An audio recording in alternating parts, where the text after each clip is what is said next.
안녕하세요. 6월 11일 금요일입니다. 오늘은 잠언 22장 1절부터 16절까지입니다. 제가 읽겠습니다. 많은 재물보다 명예를 택할 것이요 은이나 금보다 은총을 더욱 택할 것이니라. 가난한 자와 부한 자가 함께 살거니와 그 모두를 지으신 이는 여호와시니라. 슬기로운 자는 재앙을 보면 숨어 피하여도 어리석은 자는 나가다가 해를 받느니라. 겸손과 여호와를 경외함의 보상은 재물과 영광과 생명이니라. 패역한 자의 길에는 가시와 올무가 있거니와 영혼을 지키는 자는 이를 멀리 하느니라. 마땅히 행할 길을 아이에게 가르치라. 그리하면 늙어도 그것을 떠나지 아니하리라. 부자는 가난한 자를 주관하고 빚진 자는 채주의 종이 되느니라. 악을 뿌리는 자는 재앙을 거두리니 그 분노의 기세가 쇠하리라. 선한 눈을 가진 자는 복을 받으리니 이는 양식을 가난한 자에게 주민이라. 거만한 자를 쫓아내면 다툼이 쉬고 싸움과 수욕이 그치느니라. 마음의 정결을 사모하는 자의 입술에는 덕이 있으므로 임금이 그의 친구가 되느니라. 여호와의 눈은 지식 있는 사람을 지키시나 사악한 사람의 말은 패하게 하시느니라. 게으른 자는 말하기를 사자가 밖에 있은즉 내가 나가면 거리에서 찢기겠다 하느니라. 음녀의 입은 깊은 함정이라. 여호와의 노를 당한 자는 거기 빠지리라. 아이의 마음에는 미련한 것이 얽혔으나 징계하는 채찍이 이를 멀리 쫓아내리라. 이익을 얻으려고 가난한 자를 학대하는 자와 부자에게 주는 자는 가난하여질 뿐이니라. 아멘. 잠언 22장을 보고 있습니다. 잠언 22장 오늘 말씀 보니까요. 재물보다 명예를 그리고 은이나 금보다 은총을 선택할 것이다. 이렇게 이야기합니다. 근데 이것은 그게 더 낫지 않냐? 그렇게 하는 것이 좋다. 이런 예를 들어 선택을 촉구하는 것이지 명령하는 건 아니에요. 이게 좋으니까 이걸 하여라. 이걸 해야만 한다. 이것이 아니라 이것이 더 낫다라고 얘기하면서 선택은 듣는 사람으로 하여금 하도록 그렇게 촉구하고 있는 거죠. 나는 어떻습니까? 정말 재물보다 명예를 그리고 은이나 금보다 은총을 선택하겠습니까? 그게 더 귀하다고 그걸 더 선택하는 것이 낫다고 동의할 수 있습니까? 어떠십니까? 좀 어려운 질문인가요? 아니면 의외로 굉장히 쉬운 질문인가요? 3절에 보니까 2절에 보니까 그 다음에 가난한 자와 부한 자가 함께 살고 있습니다. 가난한 자와 부한 자가 함께 살고 있어요. 한번 여러분 생각해 보십시오. 가난한 사람과 부자인 사람들이 함께 살면 어떤 일이 일어나겠습니까? 뭐 여러 가지가 있을 수 있겠죠. 여러 가지 생각할 수 있겠죠. 좋은 것도 생각할 수 있고요. 그렇지 않은 것도 생각할 수 있고요. 저는 어렸을 때 되게 가난한 동네에서 살았어요.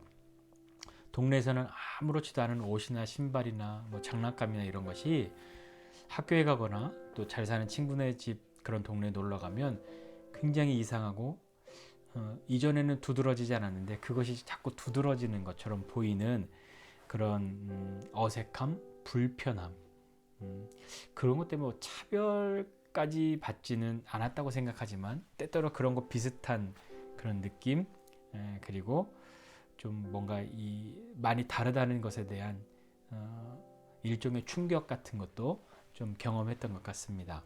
그런데 왜 이렇게 하나님이 가난한 사람과 부자인 사람이 함께 살도록 하신 걸까요? 하나님의 뜻은 어떤 것이 거기에 녹아져 있을까요?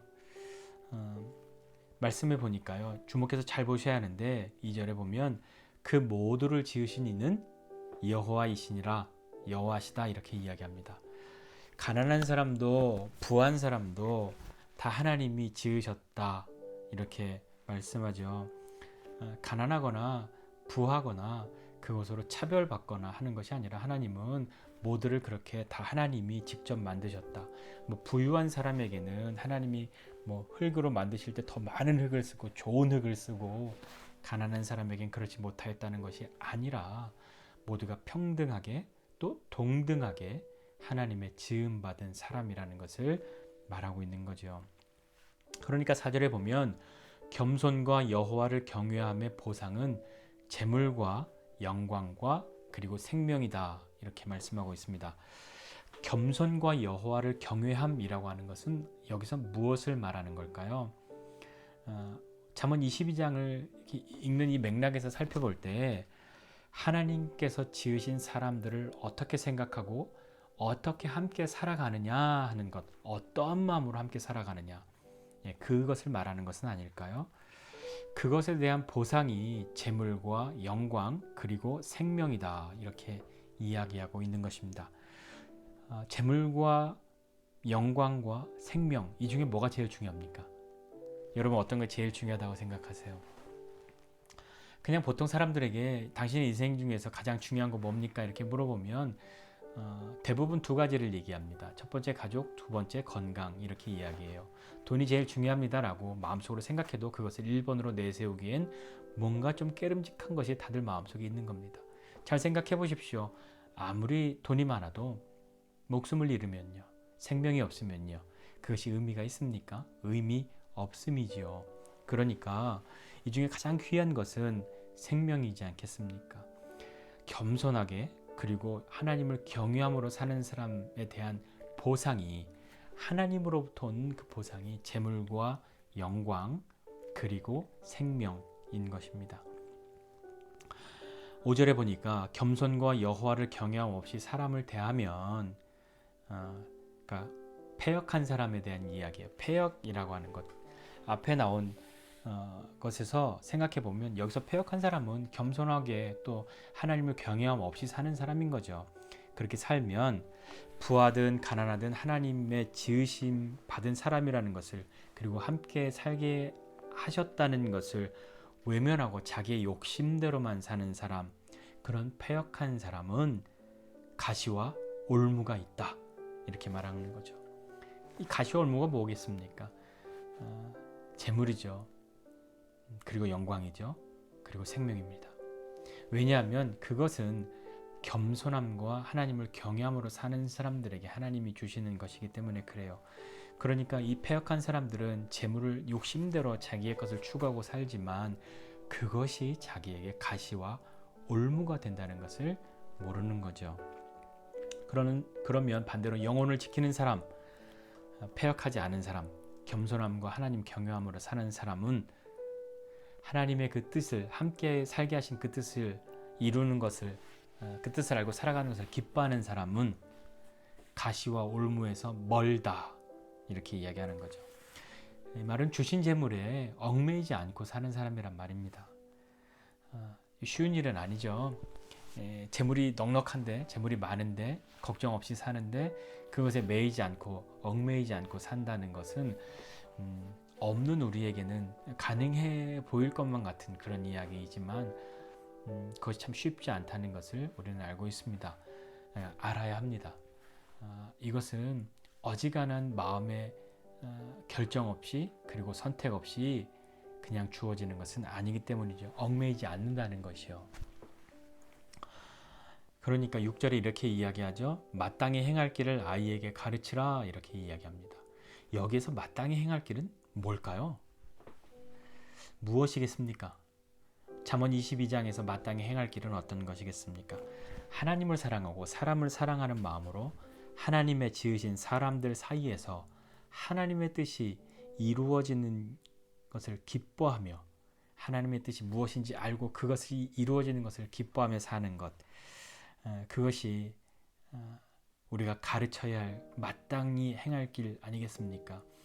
이 앞에서 자꾸 잠언에서 길에 대해서 이야기했잖아요. 행실에 대해서, 계명을 지키는 것에 대해서, 자기의 행실을 삼가는 것에 대해서 이야기했는데 가르쳐야 한단 말입니다.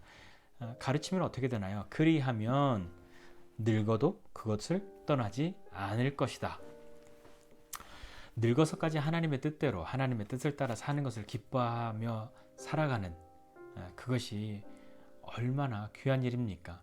특히 믿는 부모라면 자신의 자녀들이 그렇게 늙어서까지 그때가 되어도 하나님의 뜻대로 사는 것, 그렇게 살 수만 있다면 무엇이든 한번 해보려고 하지 않겠습니까?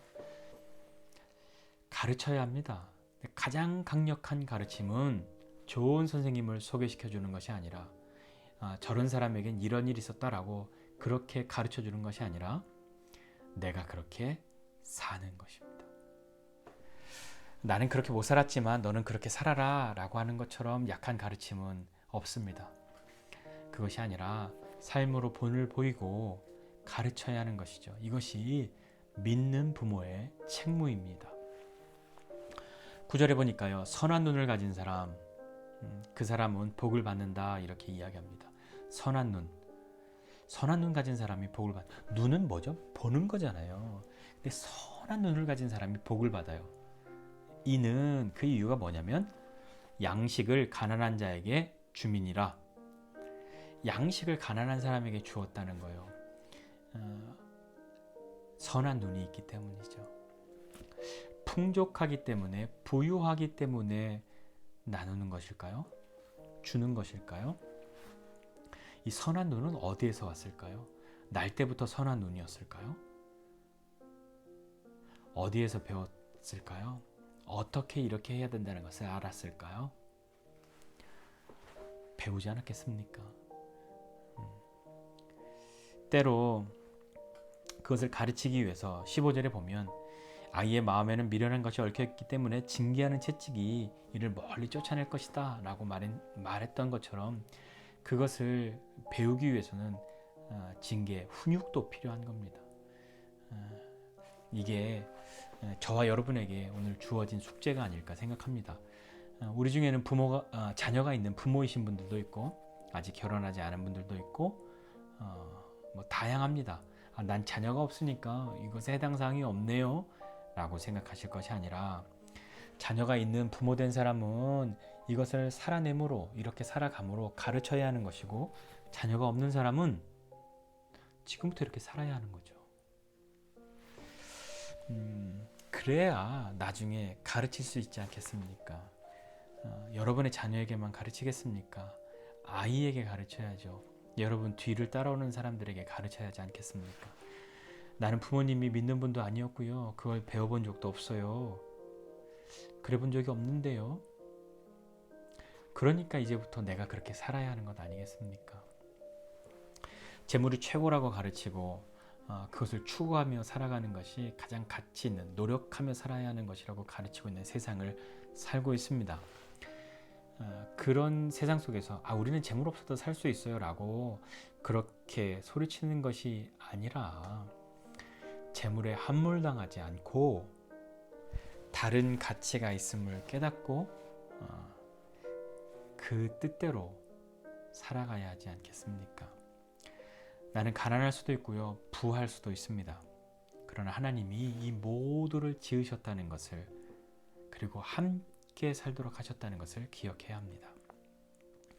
지으신 분이 어찌 사랑이 없겠습니까? 어찌 그분이 부족하다 할 수 있겠습니까?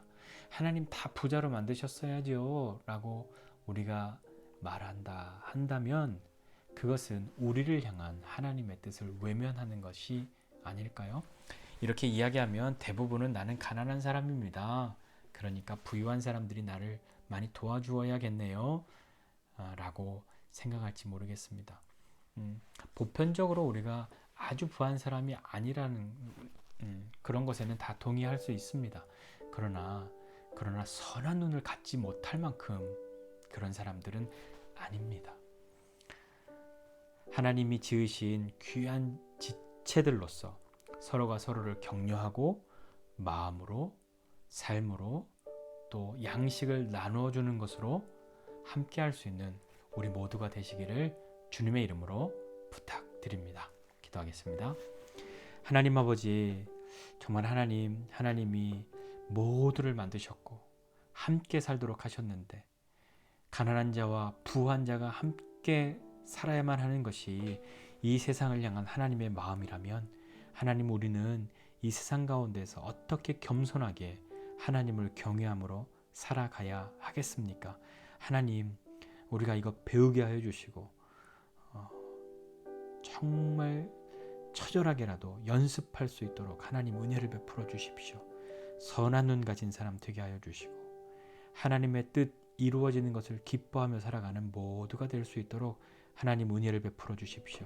하나님, 특별히 우리 귀한 지체들에게 정말 마음에 원하는 대로 많은 사람들과 나누고 가난한 자들에게 흘려보내고 하나님 나라를 위해서 써도 부족하지 않은 믿음의 삶을 살아가는 모두가 될 수 있도록 은혜를 베풀어 주십시오. 삶으로 가르칠 수 있는 사람들 되도록 하나님 은혜 베풀어 주십시오. 오늘도 믿음으로 승리하는 우리 되도록 주님 함께해 주십시오. 예수님의 이름으로 기도드립니다. 아멘.